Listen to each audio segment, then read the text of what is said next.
por isso que eu gosto das sessões presenciais e face-to-face, para evitar estes inconvenientes.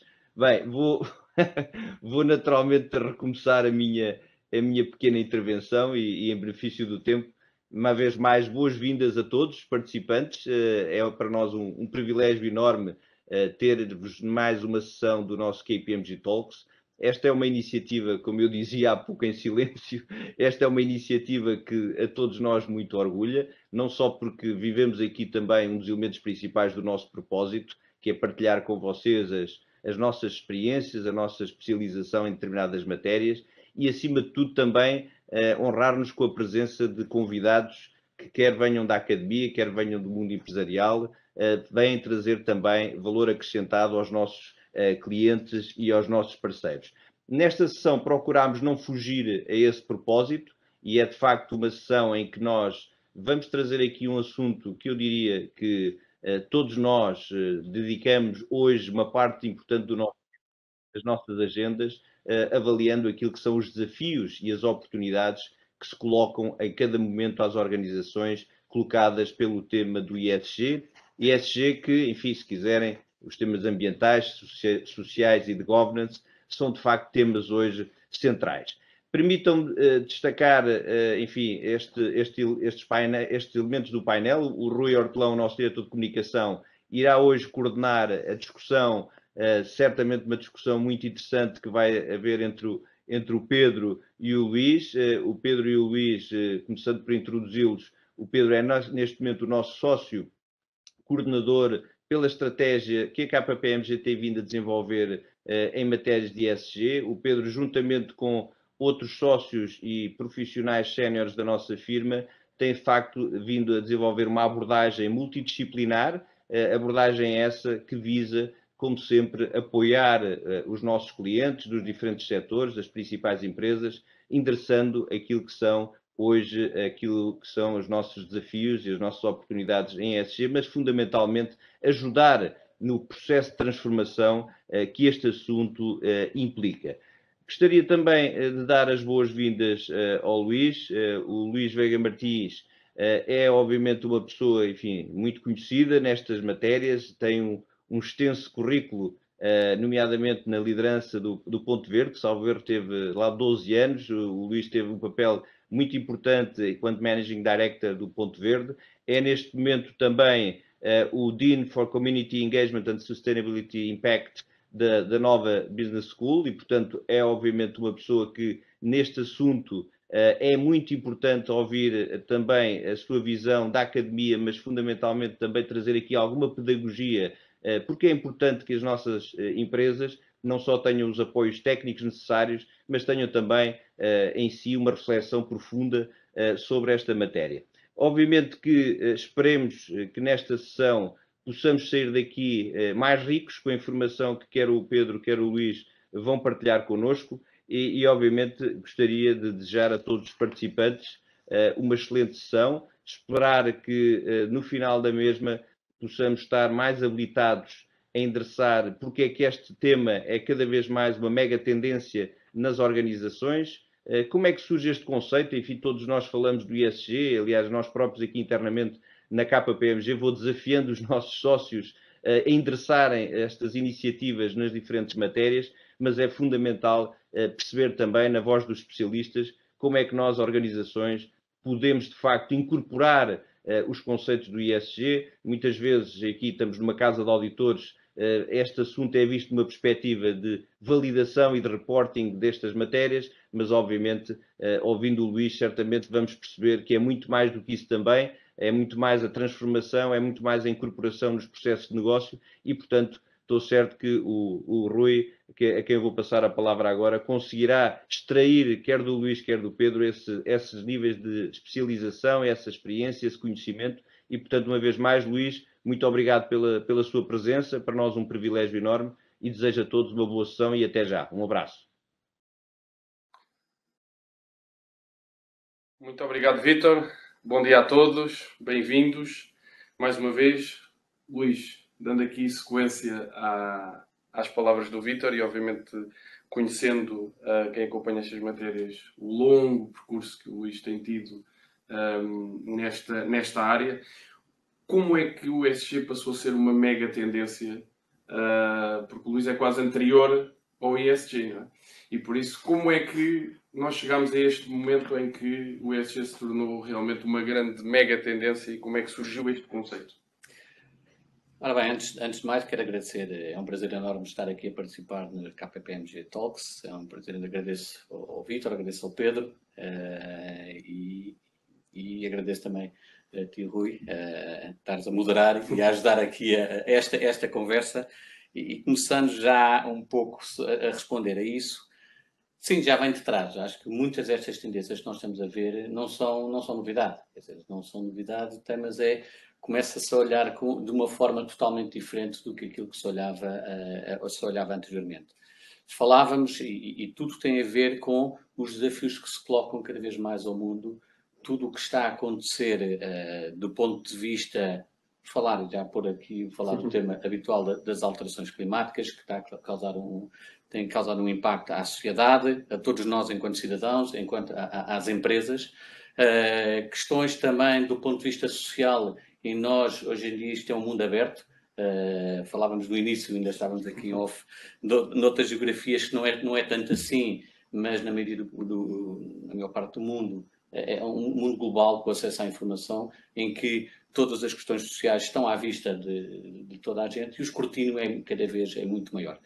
Falámos, e já na aula de agora, anteriormente falámos também muito do investimento de impacto, e o investimento de impacto era quase a lógica era de investimentos que eram feitos que geravam um contributo positivo para a sociedade. E víamos isso muitas vezes, se calhar, noutros continentes, e falávamos em investimentos, havia uma lista até em algumas áreas, que era ao nível da água, que era ao nível de energia, para determinadas populações, de saúde, de educação, e isso era o que quase como no limite até podíamos, se calhar, falar em filantrópico, que as empresas acabavam por fazer e investir dessa forma. Mas tudo isto evoluiu, temos uma agenda, os Objetivos de Desenvolvimento Sustentável são os desafios que se colocam já em 2030, e portanto isso deu origem a que a forma como se olha para os negócios, a forma como se olha para toda a atividade económica, passasse a ter que se juntar tudo aquilo que já existia, a parte ambiental, a parte social e a parte de governance, numa framework, e eu gosto muitas vezes de referir que são lentes adicionais da forma de analisar uma determinada económica, um determinado negócio, uma determinada empresa. Mas são adicionais ou essenciais neste momento? Adicionais e essenciais, ou seja, tendo em conta todos os riscos associados à atividade. Ou seja, as empresas continuam a ser movidas pelo lucro. Até agora os investimentos eram todos avaliados muito numa perspectiva de lucro, numa perspectiva de qual era o resultado que se conseguia obter com determinado investimento.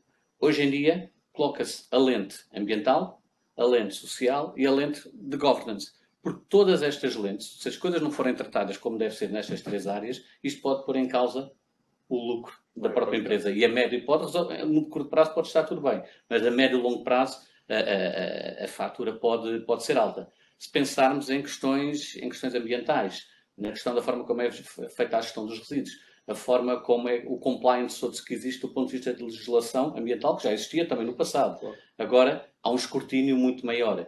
Se pensarmos no tipo de energia, a dependência que pode haver por determinadas fontes energéticas. Tudo isso são os critérios, de uma forma, e há outros, na parte ambiental. Na parte social, qual é a política da própria empresa, políticas de diversidade e inclusão da própria empresa? Quais são os apoios que são dados aos trabalhadores, a todos os colaboradores? A forma como lidam com as comunidades, e principalmente em empresas que têm um impacto grande na comunidade onde se encontram inseridas. Essa entra mais na lente social. E o governance, como é que tudo como isto é gerido? Estamos aqui, KPMG, com a forma transparente como das contas das empresas, os conflitos de interesses que as pessoas possam existir a nível dos órgãos sociais. Por isso, são estes critérios adicionais que vão ser incluídos quando nós fazemos uma avaliação ou quando é feita uma avaliação de uma empresa e quando se decide fazer um determinado tipo de investimento. E eles têm que ser ponderados em partes iguais ou há claramente, nomeadamente, por exemplo, ao nível das alterações climáticas, ao nível do environment, tem um peso, é só mediático, é só público, ou há hoje... Se pensarmos, acho que devem ser todos analisados de uma forma igual, sendo que há uns muito mais explícitos do que outros. É muito mais fácil identificar uns do que outros, ok? Agora, se pensarmos aquele desastre ambiental que houve em 2010 no Golfo do México. Esse é muito visível. Claro. E quais foram as implicações todas que daí vieram? Pedro, esta nova framework, estas lentes que as empresas têm, são grandes desafios, mas também tem trazido, não é? E traz seguramente muitas oportunidades para as empresas. Quais é que são as grandes oportunidades que se colocam com o ESG para as empresas, de um ponto de vista, enfim, genérico, e se quiseres obviamente destacar alguns setores onde algumas dos 3 vetores pode ganhar uma preponderância maior. Muito bem, antes de mais, bom dia a todos. Bom dia especial ao Luís e obrigado por ter aceito o nosso convite. É um prazer estar aqui a falar de um tema que, de facto, marca as nossas agendas. Eu pegando aqui, no fundo, numa mensagem forte que o Luís transmitiu, que é o principal desafio, penso eu, para as empresas é perceber que o tema do ESG não é uma mera aparência hoje em dia. Ou seja, é algo que, de facto, mesmo que não seja no curto prazo, no médio e longo prazo, pode afetar a sua sobrevivência ou o lucro que, em última medida, é o seu grande propósito. Se pensarmos hoje num colaborador, nas novas gerações. As novas gerações valorizam estes temas, nomeadamente o ambiente, mas também os temas de governance, os temas sociais, de uma forma completamente diferente. O tema da igualdade de género, da paridade de género, da igualdade de oportunidades, temas como as empresas vão encarar esta questão do teletrabalho, que é uma questão que afeta o S, do ESG. Isto são tudo temas que vão, de facto, distinguir empresas e vão dificultar ou facilitar a capacidade de atrair talento. E basta falar com qualquer CEO, CFO de uma empresa, e hoje em dia o tema do talento é um tema central. Portanto, o ESG também é relevante na retenção de talento. Depois podemos falar, se calhar, da parte mais visível, e dizias e bem que o E, a parte da sustentabilidade do ambiente, é provavelmente aquela que tem mais impacto. Quando falamos das alterações climáticas, para muitos setores, isso é um desafio colossal, porque a descarbonização, falando se calhar de um dos principais desafios que as empresas têm, a descarbonização em alguns setores, por exemplo, imagina, o setor de transporte.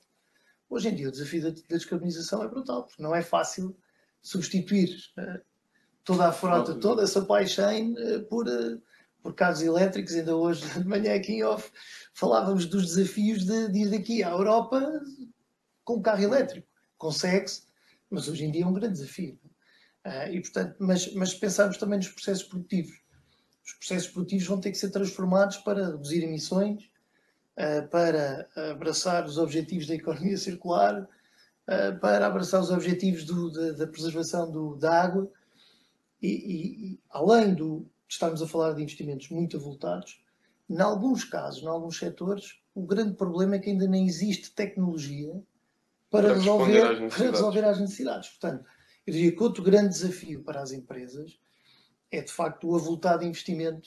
Basta ver no survey que a KPMG fez em 21 aos CEOs do mundo, mais de 30% referiam que esperam investir mais de 10% das suas receitas em investimentos sustentáveis nos próximos 5 anos. Isto, de facto, estamos a falar de muito dinheiro. Mas também podemos olhar, por exemplo, para os bancos e para os financiadores, que cada vez mais vão ou restringir ou tornar mais caro o acesso a crédito a empresas que não incorporem nas suas práticas os princípios ESG. E isto não é uma realidade da amanhã. Já hoje existem bancos que também estão a ser pressionados por regulação. Obviamente a regulação aqui tem um papel importante como indutor de transformação. Os próprios bancos já começam, obviamente, a ser pressionados para, na sua carteira de crédito, aumentar a cota de dívida a empresas que, de facto, são sustentáveis. Mas depois podemos olhar para outros stakeholders, por exemplo, para um investidor. Os investidores, cada vez mais, vão à procura de investimentos verdes. E citando outro estudo, este da BlackRock, que dizia que 88% dos inquiridos esperam fazer mais de 50% dos seus investimentos nos próximos 10 anos em áreas verdes. Portanto, do lado dos desafios, estes são alguns, mas há mais e certamente teremos a oportunidade de continuar. Do lado das oportunidades, eu diria que aqui a grande oportunidade é a oportunidade de ser first mover, ou seja, de se adiantar ao mercado, lá está, de mudar e reter talento, ou atrair talento porque de facto se antecipou, mas também uma oportunidade para, e não falei desse stakeholder, mas que é um stakeholder óbvio, dos clientes, porque as marcas que não mudarem correm o risco de perder cota de mercado, correm o risco de perder E já clientes. vemos sinais ou seja, de quem esteja a tirar uma vantagem competitiva de estar mais rápido, mais alinhado.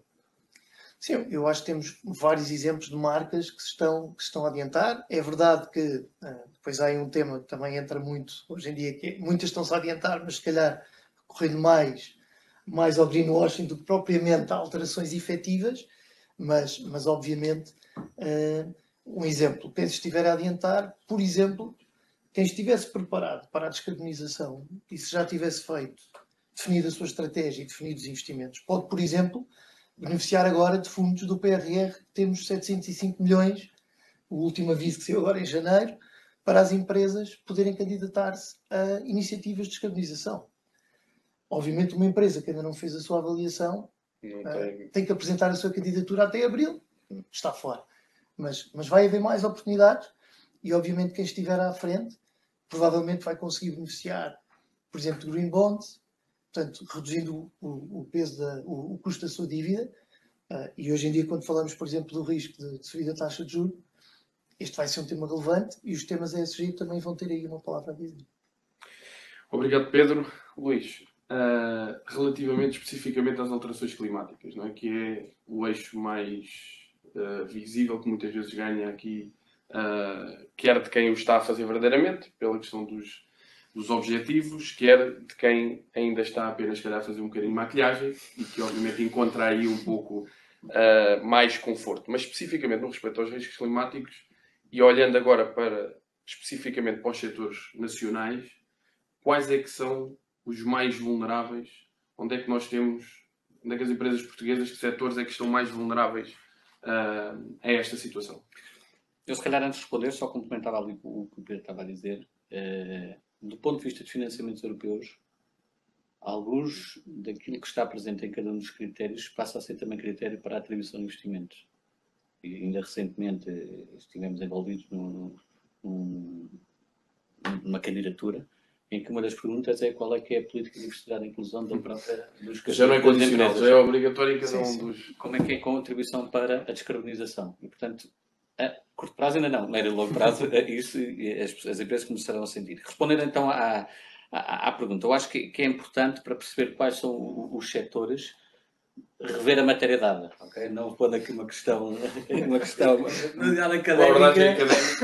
já vamos rever a matéria dada e que são os números falam por si quando nós falamos das alterações climáticas, ou seja, quando nós estamos a falar que a temperatura média anual aumentou desde 1970 0,3 graus e a tendência é continuar, ou seja, temos mais dias mais quentes. E também temos uma grande assimetria de temperaturas. Se nós pensarmos que a precipitação média também tem vindo a diminuir cerca de 25 milímetros desde 1970 até agora. Capa de jornal de um dos jornais que a SEC que está a acontecer em Portugal e que com cerca de 40% em algumas albufeiras. O statement que foi feito pela Presidente da Comissão Europeia em 2020, no final, Portugal era dos países mais vulneráveis da Europa às alterações climáticas, e o tema da subida permite agora fazer a ligação quais são os setores então que na realidade vão estar poderão vir a estar mais afetados com todo este tema. Se falamos da questão do aumento da temperatura, estamos a falar, de uma forma óbvia, estamos a dizer que começa o tema das pragas, começa o tema dos incêndios, falando na questão dos incêndios, e vimos o impacto que causou há 3 ou 4 anos atrás, em 2017. Portugal até foi dos países onde houve mais área ardida. Isso vai impactar em atividades como silvicultura, no agronegócio, vai impactar em áreas como infraestruturas. Se pensarmos em infraestruturas, vamos pensar abastecimento de energia elétrica. Todos aqueles cabos os cabos de alta tensão, a distribuição. Por isso, tudo isso está constantemente, ano após ano, qual é o risco que se encontra associado a todas essas atividades. Abastecimento de água. Portanto, basta pensarmos, temos infraestruturas, pensamos abastecimento de água, abastecimento de energia, comunicações. Telecomunicações. Não é tudo wireless. Portanto, o setor das infraestruturas vai estar sempre, sujeito a todas às consequências das alterações climáticas.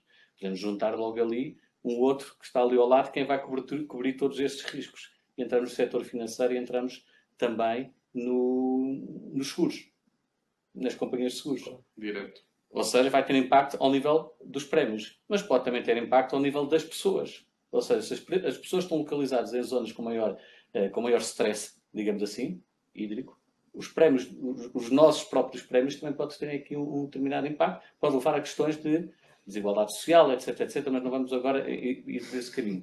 Se pensarmos em infraestruturas, se pensarmos na parte do agronegócio e agricultura, porque também, da componente da água, o impacto em termos agrícolas. Por isso, o setor agrícola será também dos setores que está e já começa a estar sujeito a uma pressão cada vez maior. Normalmente, em termos de culturas, plantava-se entre novembro e fevereiro, que era a altura da chuva. Novembro e fevereiro tem chovido muito pouco. Portanto, começa a haver, como se vê. Por isso, em Portugal, e nós temos já agora, assim, rapidamente, nós, na nova SPE, desde o ano passado, por cada 4 alunos graduados, plantamos uma árvore. E é o período para fazer essa plantação. E, portanto, andamos nós também assim sob pressão porque a janela fecha. Por isso, concluindo, os setores com tudo aquilo que, ao nível da temperatura, ao nível da água e todas as consequências associadas, os incêndios, a grande assimetria, a grandes diferenças de temperatura, cada vez mais dias muito quentes, pragas, incêndios. Estamos a falar de infraestrutura, o setor das infraestruturas, estamos a falar, entre outros, do setor financeiro e vamos a focar também no seguro, porque também do ponto de vista de crédito também aí o risco passa a ser maior, e também do setor agrícola. Portanto, eu diria que estes três já começam a sentir o impacto das alterações climáticas na sua atividade. E de quem acompanha isto há bastante tempo, quando esses setores provavelmente ainda nem sequer tinham grande sensibilidade, ou pelo menos não eram muito impactados, o Luís acha que em Portugal as empresas portuguesas estão já a reagir bem, estão a tentar, ou ainda existe alguma resistência a acompanhar, para além daquilo que é, obviamente, as obrigatoriedades que vêm por efeito regulatório ou, enfim, por apenas mediatização de associação a este tipo de tendências? Eu diria que as empresas começam a sentir o cerco a apertar, não só por isso, não é só pela questão regulatória, porque também do ponto de vista regulatório, do ponto de vista de políticas públicas, há uma atenção cada vez maior a todas estas matérias. Temos diretivas, pensar no Green Deal. O Green Deal tem a ambição de atingir uma redução de emissões de cerca de 55% em 2030. Para isso acontecer, tem que se desenvolver um conjunto de iniciativas, um papel extremamente importante de políticas públicas que vai aumentar o cerco às empresas. Portanto, mas nesses setores mais críticos, o Luís sente que há uma resposta àquilo que é o apertar do cerco ou há realmente uma proatividade de... Começa a haver uma cada vez maior proatividade. Que talvez seja, por vezes, e muitas vezes esquecemos também do nosso tecido empresarial. As grandes empresas, na sua grande maioria, estão a olhar para estas matérias. E elas podem ser também um agente de mudança, influenciando as pequenas e médias empresas que estão em toda a sua cadeia, claro, toda a sua cadeia de valor. Por isso, já começam a sentir e já começam a ver alternativas do ponto de vista de investimentos. Estão localizadas, por exemplo, em zonas com stress hídrico, ter alternativas para uma maior, por exemplo, reutilização da água. Porque também esse é um bem que começa a ser cada vez escasso e mais caro. E por isso as empresas, sim, as empresas estão... as evidências, há uns anos atrás, as alterações climáticas ainda davam origem a grandes discussões porque diziam que era cíclica, etc. Sim, precisamente. E eu lembro de um artigo no Financial Times que dizia, quando se falava da poluição dos plásticos dos oceanos, dizia que é tão evidente que não dá origem a discussões como dava origem às alterações climáticas. Por isso isso é bom. Por isso, as evidências são tão grandes que faz com que as empresas tenham que, na realidade, atuar. E grande parte das grandes empresas estão a atuar. Algumas ainda com uma perspectiva de curto prazo, mas muitas delas e cada vez mais de médio e longo prazo. Pedro, e agora do ponto de vista daquilo que tem sido a evolução dos requisitos de divulgação das matérias ESG, não é? Nomeadamente da taxonomia verde e, em particular, como é que estas exigências, não é, vão, enfim, que impactos, não é? E depois que tipo de benefícios é que podem trazer para o mercado estas exigências que as empresas estão cada vez mais sujeitas no âmbito do ESG. Muito bem. Só antes disso, permites destacar mais um setor que, obviamente, está implícito nas palavras de Luís.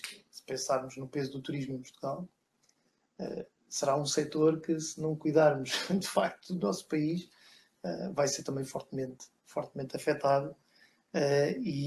E as pequenas e médias empresas, eu concordo com o Luís. Acho que vê-se a ação nas grandes empresas. Agora, se pensarmos nas pequenas e médias empresas, muitas delas, até ainda por causa da pandemia, estão nesta fase completamente asfixiadas a tentar sobreviver. Obviamente que o tema do ESG acaba por ficar segundo plano e provavelmente será necessário aqui uma política pública de incentivos para acelerar aqui estas alterações, especialmente, diria eu, neste setor das PMEs, onde será difícil investir em algo que pode afetar o médio e longo prazo, porque estão muito focadas e preocupadas com o curto prazo. Portanto, mas certamente o Luís ainda falará da questão aqui mais dos incentivos públicos. Foi mais para deixar aqui esta deixa ao Luís. Sobre as divulgações, eu acho que hoje em dia assiste-se a uma verdadeira avalanche em termos de requisitos e de novas exigências de regulação e de divulgação. No caso da União Europeia, derivam precisamente do Green Deal, que o Luís referia. Portanto, em 19, de facto, o Green Deal vem estabelecer objetivos bastante ambiciosos para a União Europeia, que, além do objetivo para 2030, penso que pretende ser o primeiro continente neutro. E, portanto, nesse sentido, há um conjunto de regulamentação que foi publicada, alguma, e aqui uma crítica rápida, alguma até publicada de uma forma um pouco, do meu ponto de vista, um pouco apressada e ainda sem uma visão completa, porque temos muitos regulamentos em consulta pública ainda, mas falando do caso específico da taxonomia.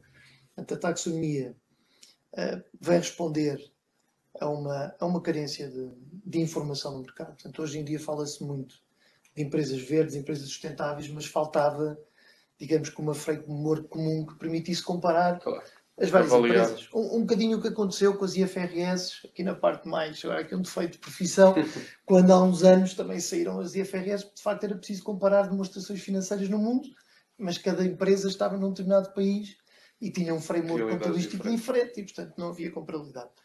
No mundo da sustentabilidade e do ESG, passa-se o mesmo. E, portanto, um investidor que está nos Estados Unidos, como o Luís dizia bem, hoje o mundo é global, o investidor tanto investe na Ásia como na Europa, como nos Estados Unidos, mas se quiser investir em empresas sustentáveis, precisava de um framework. E a taxonomia vem definir 6 objetivos ambientais, portanto, 2 ligados às alterações climáticas, portanto, à emissão de CO2, e depois temos a questão da água, a biodiversidade, a redução da poluição e a economia circular. Se pensarmos, estamos a falar de 6 objetivos e todos eles bastante complexos. Em 21, as empresas cotadas já são obrigadas a fazer algumas divulgações no âmbito dos 2 primeiros objetivos, portanto, alterações climáticas e mitigação das alterações, mas ainda estamos a falar de uma divulgação muito tenue face ao que vem para 2022. Portanto, em 2022 eu penso que... E nós estamos a ajudar algumas empresas neste desafio.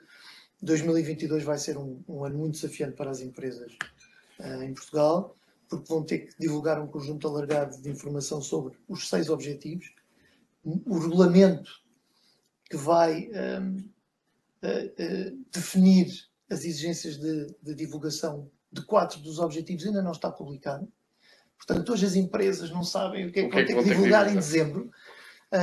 E só para dar aqui alguns exemplos, imaginem uma empresa que produza hoje aço, ou cimento, ou alumínio. Em 2022 vai ter que avaliar se a emissão de CO2 por tonelada está acima ou abaixo de um determinado indicador. Se estiver abaixo, vai ser considerada uma empresa não alinhada. E, portanto, podemos ver a consequência que isso tem para a imagem da empresa, para o custo da dívida. O Luís tem razão, os temas da taxonomia vão estar não só na dívida, mas também já vão estar e ser relevantes para definir prioridades em termos de atribuição de subsídios. Para além disso, destacava também o tema portanto, o IASB, que é o organismo que imita as IFRS, constituiu agora também um grupo que vai publicar as IFRS para a sustentabilidade. Ou seja, vamos ter normas que vão definir detalhadamente o que é que as empresas vão ter que divulgar. Por exemplo, como calcular a pegada das emissões de CO2. Porque hoje em dia temos guidance, mas não é muito objetivo.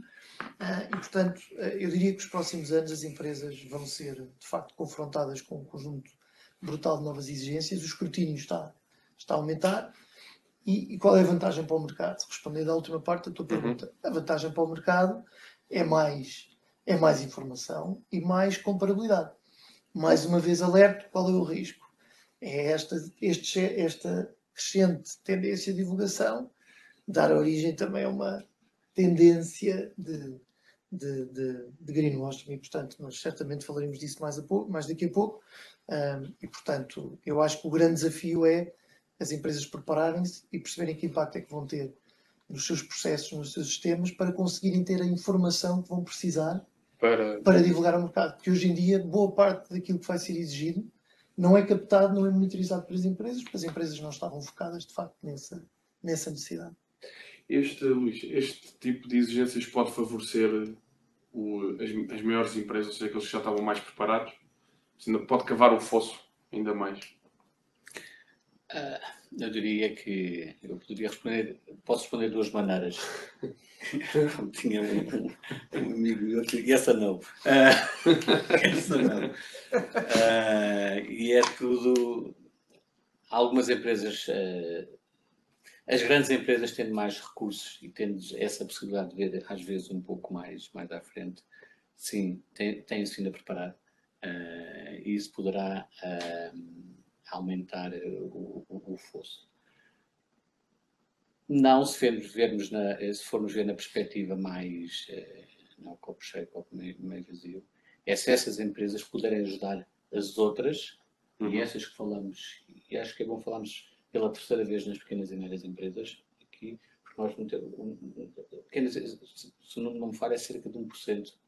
Portugal só tem 1% de grandes empresas. Sim.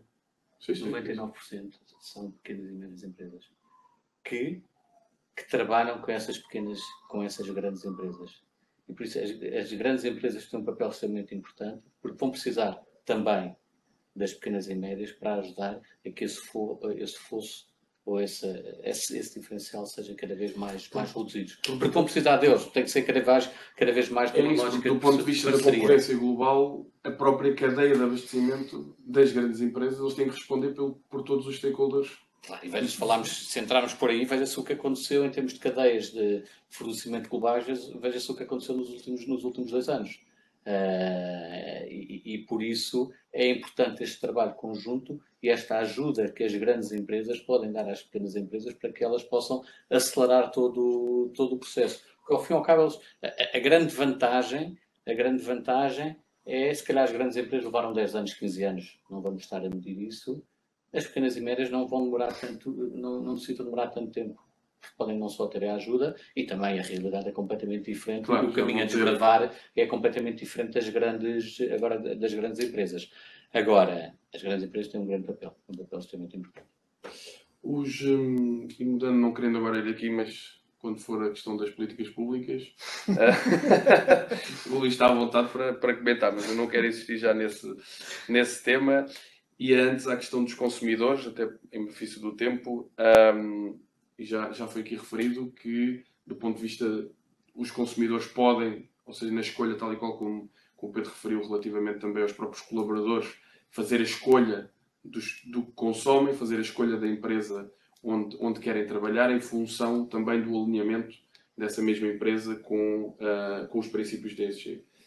Mas há a capacidade dos investidores de fazer, e como via-se ali no estudo da BlackRock, os investidores vão ter a capacidade de influenciar e direcionar o capital de uma forma a também acelerarem aqui esta transformação?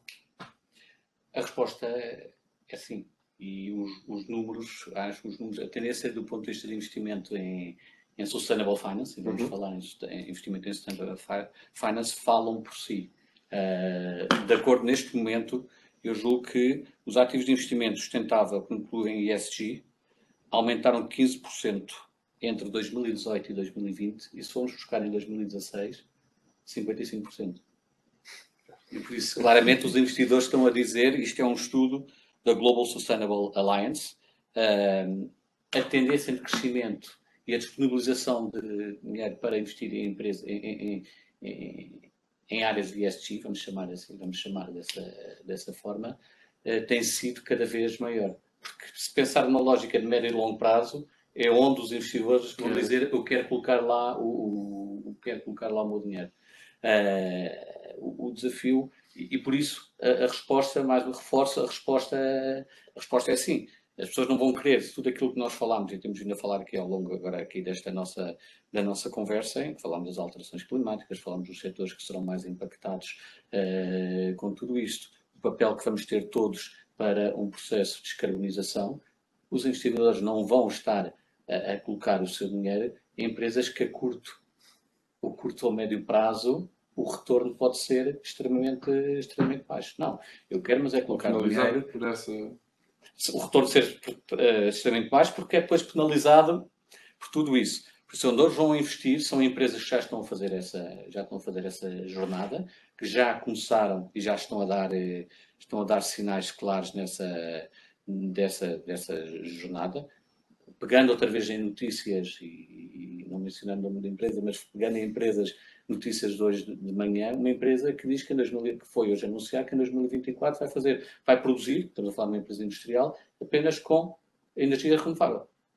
Certamente teve por trás algum investimento em ESG para permitir que isso acontecesse. Por isso, os investidores vão cada vez mais a direcionar os seus investimentos naquilo que é a atividade que contribua para permita ter um retorno a médio e longo prazo.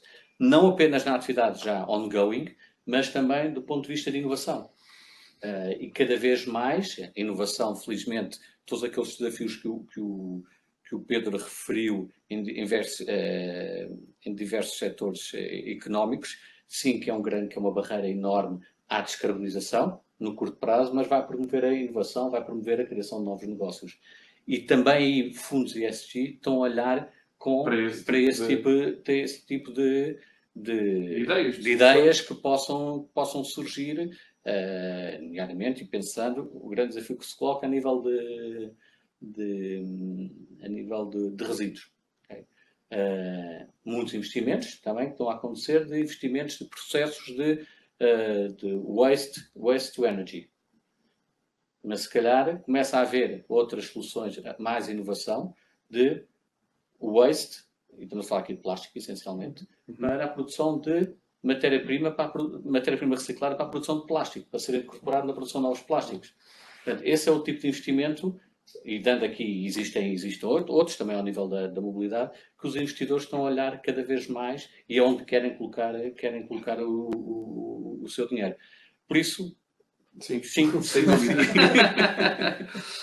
Pedro, do ponto de vista das empresas, qual é que é, porque temos falado aqui muito daquilo que se tem feito bem, não é? E o Luís agora enfatizou deu aqui um exemplo nacional, um bom exemplo, não é? Mas a verdade é que todo neste processo também, e até na necessidade de atrair o investimento, não é? Qual é o erro mais comum que as empresas podem cometer e, sobretudo, se em alguns momentos já não está a haver a tentação de tentar atrair o investimento sem que, na verdade, internamente as coisas estejam bem feitas, bem preparadas, bem estruturadas. Certo. No fundo, eu mais do que um erro, se calhar destaco dois, mas que acabam por estar relacionados. O primeiro é o contrário de tudo aquilo que dissemos, é a inação. Ou seja, é não avaliar os riscos, é ignorar a transformação que vão ter que fazer no negócio, porque usam combustíveis fósseis que daqui a uns anos não deixarão de existir ou terão um custo completamente incomportável para o seu negócio. Portanto, eu acho que a inação, o não avaliar, o não antecipar, o não incorporar na sua gestão de risco, nas suas políticas de dividendos, esta questão do investimento vai ser, de facto, muito exigente. Isto terá riscos não só financeiros, mas também reputacionais. E depois, o segundo, que acaba por ser muitas vezes a consequência desta inação, é a tentação para o greenwashing. Estávamos a falar e finalmente podemos. E de facto temos muitos exemplos. E quando falamos do plástico, que o Luís falava há pouco, salta-me logo à vista, por exemplo, dois casos muito recentes, quer da Coca-Cola, quer do Walmart, que têm neste momento processos porque a Coca-Cola que divulgou que a sua palha e o seu copo eram, em 18 países já era 100% em plástico reciclável, e depois quando foram feitos testes, afinal não era bem assim. A Walmart, a mesma coisa, também um produto que supostamente era à base de plástico, mas depois podemos, obviamente, pensar num caso que todos conhecemos, o da Volkswagen, quando, por causa da questão das emissões, esse obviamente é um caso extremo de greenwashing, crime, efetivamente, mas efetivamente o que nós vemos é uma maior tendência para, se pensarmos nos eco-labels, hoje em dia é o combustável, o reciclável, o biodegradável, o sustentável, o eco-friendly. E a verdade é que depois muitos destes labels, quando são escrutinados, não são assim tão verdade. E, portanto, mais do que a inação, ou juntamente com a inação, a tentação de responder a esta pressão com o greenwashing, eu acho que tem um risco reputacional muito grande.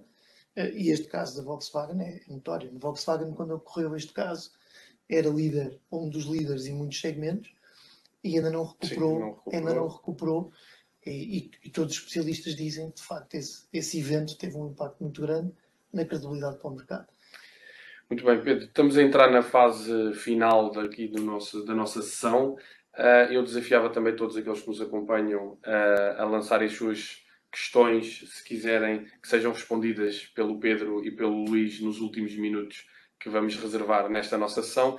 E agora, enquanto damos aqui também algum tempo a quem nos acompanha, só ao Luís colocar a questão especificamente das universidades, porque as universidades têm aqui um papel fundamental, não só na formação, não só porque as universidades é onde estão os profissionais da amanhã, e por isso são estas gerações que já são muito mais sensíveis a este tipo de temáticas, e por isso, nomeadamente, como é que as universidades, e obviamente a Nova em particular, como é que se está a articular e como é que se está a posicionar também para ajudar, tem sido esse papel que a Nova tem tido desde sempre, a contribuir ativamente para ajudar as empresas, a economia nacional, ao nível dos currículos, ao nível dos cursos, ao nível da preparação dos alunos.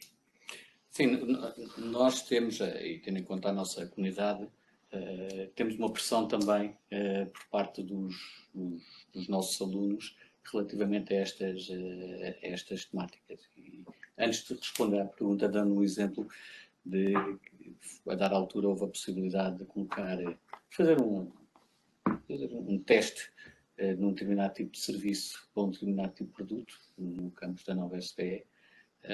Eu imediatamente recebi, passado 2 ou 3 dias de ter sido anunciado, mas que sejam 5 ou 6 alunos a dizer como é que é possível a Nova estar a aceitar utilizar o campus como um living lab para esse tipo de produtos ou serviços. Portanto, Mas era pela natureza do produto, pelo tipo de produto. pelo tipo de produto. E por isso a pressão é muito grande. E na realidade, os alunos, quando vão para a Nova SPE, e nós fizemos aos alunos que entraram em 2020, para o ano 2020, 2021, fizemos uma taxa de resposta e survey de 70%, e por isso eram cerca de 1.500 alunos que estavam a entrar nesse verão. E os números são impressionantes. 87% referiram que gostavam de aprender a forma como podem criar impacto no mundo, na sua vida profissional. E 90% disseram que acham muito bem e a escola deve incorporar em tudo o que, nos seus programas académicos, todos os temas relacionados com sustentabilidade. Por isso, temos logo aqui uma pressão muito grande da parte dos alunos para que esses temas apareçam cada vez mais, estejam cada vez mais presentes. E nós temos que dar resposta a tudo isso, não só do ponto de vista daquilo que nós ensinamos, também daquilo que é feita a investigação, toda a investigação que é feita. Nós temos como missão, isso for Foresight tem como missão, desenvolver talento que permita criar impacto no mundo, com uma visão de ao fim e ao cabo, uma escola para um futuro melhor e mais sustentável. E por isso é isso, todo este caminho da missão para a visão que nós tentamos fazer no nosso dia-a-dia.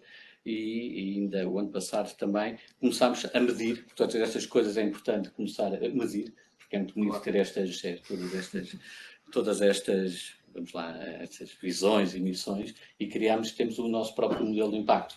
E criamos o nosso modelo de impacto com métricas para ver de que forma, para poder aferir de que forma é que nós, na realidade, estamos aqui a conseguir concretizar toda esta a nossa passar da missão à visão. E por isso nós fazemos isso através de 4 alavancas, digamos assim. Temos uma alavanca que é a alavanca do conhecimento, portanto, toda a parte de investigação que é feita, a alavanca através dos programas académicos, nós chamamos de lifelong learning, tudo aquilo que são as parcerias que fazemos, e depois, acima de tudo, com o nosso walk the talk. Faz o que eu digo e faz o que eu faço. E por isso é esta a forma como nós gostamos de fazer as coisas. Na realidade, e do ponto de vista da resposta que damos nos nossos programas académicos, e focando agora na parte dos programas académicos, em cadeiras de mestrado, temos 2 cadeiras de mestrado, em Sustainable Finance, em vertentes completamente diferentes, que têm tido uma aceitação por parte dos alunos muito grande, portanto são cadeiras que os alunos inscrevem e está sempre casa cheia, em que tudo isto nós estamos a falar e aqui é aplicado e é falado, e depois através do work projects que os alunos próprios fazem, em que têm que aplicar todas estas métricas na avaliação que fazem de algumas empresas. Por isso está presente na parte daquilo que são os programas de mestrados, ao nível de mestrados. Na parte de formação de executivos, temos também formação de executivos específica em Sustainable Finance, vai para a sua terceira, quarta edição. Vamos lançar este ano, em março, uma pós-graduação em sustentabilidade, onde estes temas estão todos inseridos. Por isso, a resposta da Nova SPE tem sido essa e continuará a ser, sempre na perspectiva de também o nosso campus poder ser também utilizado como um living lab para aquilo que é o processo de descarbonização e aquilo que são os desafios. Muito obrigado. Acho que já temos algumas questões aqui da nossa audiência e... Pedro, se calhar aqui a primeira, por isso falámos aqui que as grandes empresas estariam melhor preparadas para os desafios, e a pergunta é se não acham que no respeito aos países há capacidade para dar os incentivos corretos com as políticas públicas, se passa exatamente o mesmo, ou seja, o nosso país está preparado para dar os passos corretos nesta área? Portanto, a minha provocação virou-se contra mim, já percebi. É assim, obviamente, temos de ter noção do tamanho do nosso país e obviamente, aqui a nossa ligação com a União Europeia terá um papel muito importante em muitas destas áreas. Portugal não tem grande autonomia, ou seja, tudo que é regulação vem da União Europeia. Obviamente, ainda há pouco falei do exemplo do PRR. O PRR tem alguns investimentos, se calhar muitos dirão que podiam ser mais. Há muitos virados também para a digitalização, mas muitos deles também estão ligados a fatores ESG. Agora, é óbvio que um país grande tem mais dinheiro e, tendo mais dinheiro, tem mais capacidade para poder influenciar através de incentivos o mercado. Agora, eu acho que boas políticas públicas que de facto mostrem bem quais são as prioridades, premiando e penalizando simultaneamente, obviamente acho que é independente se o país é grande ou é pequeno, mas Portugal de facto é óbvio que não estamos provavelmente na dianteira de muitos destes temas.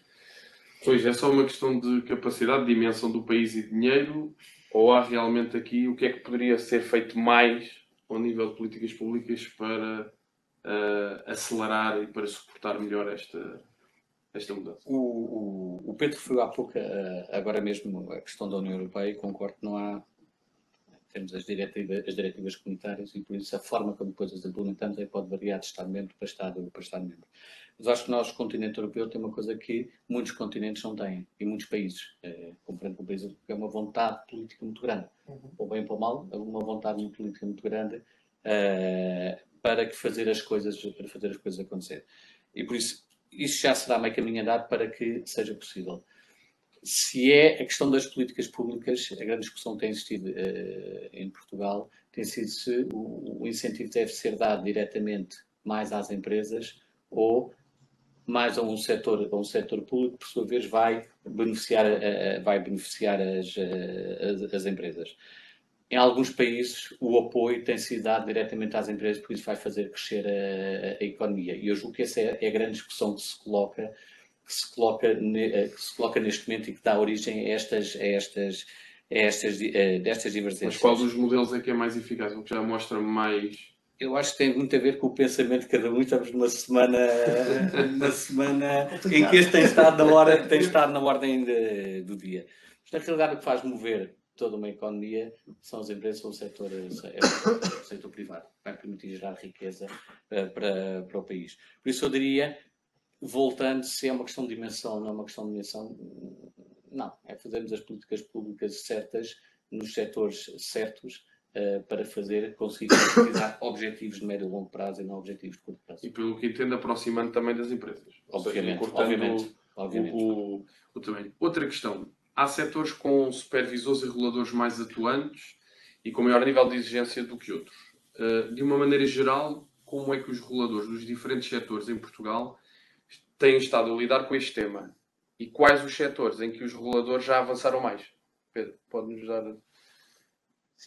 Sim, eu diria que acaba por estar um bocadinho relacionado também com a questão anterior. Obviamente os reguladores têm como função também aplicar de certa forma aquilo que é a regulação europeia. Mas há algum que se destaca, algum setor onde isso... Eu diria que para o bom ou para o mal, no sentido... A área de energia é uma área que está, obviamente, todos estes temas da descarbonização, é uma área onde os reguladores têm sido bastante atuantes e onde têm um papel importante a fomentar, por exemplo, o desenvolvimento de energias renováveis em vez de energias não tão boas e amigas do ambiente. Agora, eu diria que eu não consigo destacar, tirando a energia, não consigo destacar propriamente um setor onde a regulação esteja a atuar de uma forma mais efetiva. Depois temos o tema da economia circular. Se pensarmos, obviamente, a APA, não sei bem se podemos chamar a APA um regulador, penso que não, mas o Luís aí está muito mais habilitado do que eu pelo seu passado para falar. Mas obviamente aí é um tema relevante.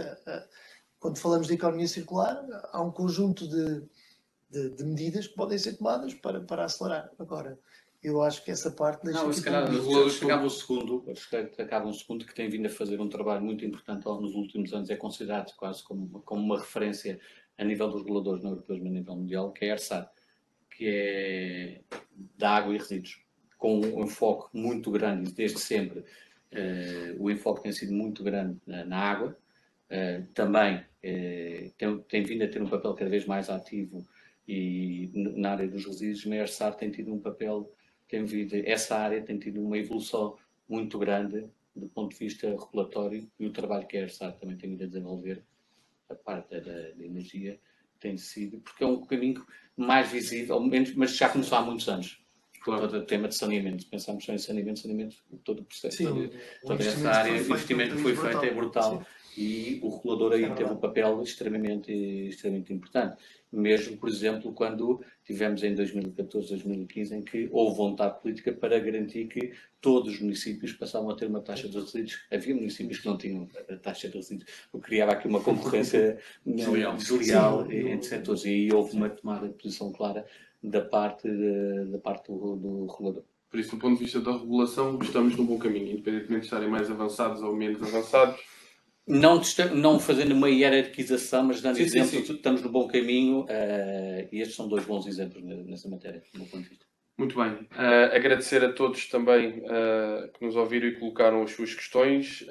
Eu, para finalizar, dava aqui, agradecendo ao Luís, mais uma vez, em nome da KPMG, a participação, mas dava aqui a palavra de encerramento aqui ao Pedro, porque tens algumas novidades para apresentar a quem nos ouve. Sim, antes de mais, não queria deixar mais uma vez de agradecer ao Luís, foi muito interessante esta conversa. Acho que podíamos estar aqui mais umas horas a explorar estes temas, que são de facto temas com muito interesse. E antes de mais peço já desculpa, porque há muitas questões que não tivemos a oportunidade de responder, mas quisemos respeitar ao máximo esta hora. A novidade que eu queria anunciar é que a KPMG vai lançar um survey. Efetivamente, os participantes hoje neste evento vão ser os primeiros a ser convidados a responder e são depois também os primeiros a receber, obviamente, os resultados desse survey. E é um survey que pretende, sobretudo, perceber onde é que nós estamos. No fundo, responder a muitas destas questões que hoje foram colocadas e trazer para cima da mesa um aspecto que o Luís há pouco falou, que eu acho que é fundamental. Não basta falar destes temas, é preciso medir. E muitas vezes o grande desafio é perceber, e muitas empresas falam connosco enquanto consultores, enquanto auditores, querendo medir como é que estão face a outras empresas. Havia ali uma pergunta muito básica que nós não tivemos tempo para responder, que foi precisamente por onde é que devo começar a minha jornada ESG, não é? Eu acho que deve começar por responder ao survey da KPMG, eu sugeria que esse fosse o primeiro passo, e o segundo é, de facto, encetar um processo de avaliação, perceber onde é que estão os seus parceiros, onde é que está mais avançado, onde é que está menos avançado, e definir a estratégia e as prioridades, e depois, de facto, procurar realizar de uma forma bastante rigorosa aquilo que é o plano, sendo certo que o desafio é grande, mas temos bons exemplos. Penso em Portugal, há muitas empresas que, de facto, já avançaram bastante nesta área do ESG, e o que nós vamos querer disponibilizar ao mercado é de facto mais informação, e que se calhar pequenas empresas que não têm tanto acesso a essa informação consigam perceber onde é que estão mais avançadas e onde é que estão menos avançadas face a outras empresas. Portanto, eu diria que esta era a mensagem-chave. A empreitada é grande, mas quanto mais cedo começarem, mais cedo tem resultados. Claro. E seguramente com a contribuição e a ajuda de todos será importante. Muito bem, Vítor. Não sei. Eu diria que era muito difícil terminar tão bem quanto aquele que foi a voz do nosso especialista Pedro, e acho que deixou claro, primeiro, mais uma vez agradecer ao Luís a amabilidade de ter juntado à KPMG para esta iniciativa. Fica a nota e o recado para os nossos participantes, quer a Nova Business School, quer a KPMG, parecem bem entregues naquilo que é uma matéria de absoluta relevância para todos, e obviamente desejar que, enfim, continuemos dentro do possível salvaguardados dentro desta pandemia, mas acima de tudo também que procuremos continuar a viver o nosso propósito, que é contribuir para uma sociedade melhor e contribuir também para que as nossas empresas possam estar cada vez mais habilitadas a perseguir este desafio que é enorme, e a KPMG e a Nova Business School certamente estarão aqui também para os ajudar naquilo que for necessário. Uma vez mais, e a ti, Rui, obrigado pela coordenação também, e um abraço a todos. Bem-ajam. Bom dia. Obrigado.